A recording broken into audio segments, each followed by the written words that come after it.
दुख मिटाना ये कोई खास बात नहीं है। इसीलिए परमार्थ का पथिक कभी अपने साधन भजन से दुख मिटाता नहीं है, दुख को सह जाता है। जहां भी आप किसी महान भागवत के पावन चरित्र का पठन श्रवण स्मरण करें तो आप देखेंगे कि बहुत ही सामर्थ्य है उनमें, पर वो अपने भजन बल से किसी अपने शरीर के दुख को नहीं मिटाते। हाँ, शरणागतों के दुख को लेकर स्वयं भोग लेते हैं, अपने दुख को नहीं मिटाते। क्यों? ये दुख ही वो कृपा है, ये प्रतिकूलता ही वो कृपा है जो हमें संसार की असलियत का पता लगा। भगवान ने जो कहा दुखालयम, ये अनुभव भोगों की अनुकूलता में कभी नहीं हो सकता।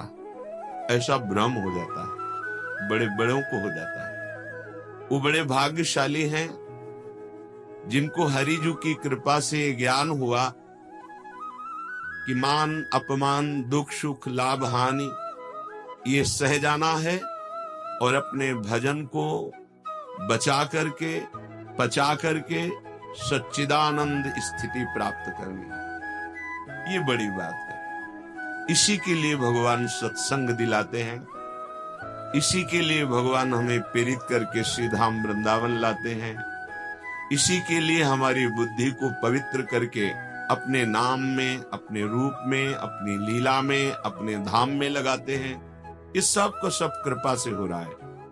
आप तो बस ऐसे हो जाइए। कृपा आपको घसीट रही है पर आप पकड़े हुए हैं। ममता, आसक्ति, वासना, कामना, स्पृहा, तृष्णा, क्रोध, लोभ, मोह, मद, मत्सर, आप इनसे हाथ मिलाए हुए हैं। आप इनका कहना मान रहे हैं। ये जैसी प्रेरणा करते हैं वैसे आप आचरण कर बैठते हैं।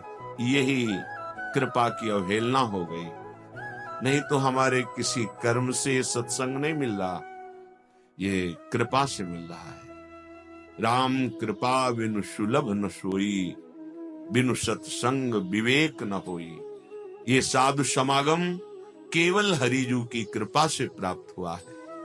हमें लगता है हमने सब कुछ देखा अनंत जन्मों में, लेकिन प्रभु को नहीं देखा। सबको अपना माना पर प्रभु को अपना नहीं माना। अब हमको इस जन्म में अवसर मिला है तो एक बार इच्छा कर लो कि मैं प्रभु को अपना मानकर उनको देखना चाहता हूं। कैसे हैं हमारे संपूर्ण ब्रह्मांडों के रचयिता, जिनके हम अंश हैं, वही हमारे असली स्वामी हैं, अंशी हैं, पिता हैं, सुहृद हैं, माता हैं, मित्र हैं। जो भाव कर पाओ, तुमेव माता च पिता तुमेव, तुमेव बंधुश्च सखा तुमेव, तुमेव विद्या द्रविणं तुमेव, तुमेव सर्वम मम देव देव। एक बार इस मम देव देव से मिलने की इच्छा प्रकट करो। एक बार ये सोचो, अनंत जन्मों में सब कुछ किया है, इस जन्म में मुझे भगवत प्राप्ति करनी है।